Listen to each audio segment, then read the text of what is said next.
এখন ঘুম থেকে উঠে পড়েছি। তো আজকে পড়তে বসিনি, স্নান টান করে নিলাম, কারণ পুজো করতে হবে। তো আজ সরস্বতী পুজো, দেখো জোগাড় টোগাড় করছে মা, সাথে আমিও করছিলাম।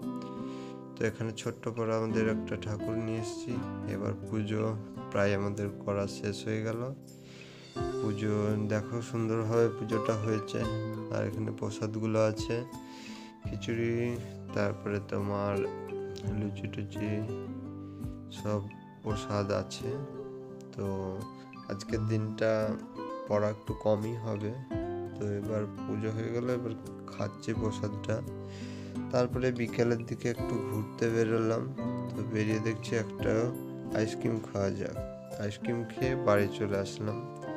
সন্ধ্যা লেগে গেছে, মা দেখছি ধূপ দিয়ে একবার অন্ধকার করেছিল। তো একটু পড়তে বসেছিলাম। তো তারপরে খেয়ে দিয়ে এখন ঘুমিয়ে পড়বো। তো আজকের মতো ব্লগটা এই পর্যন্তই। দেখা হবে।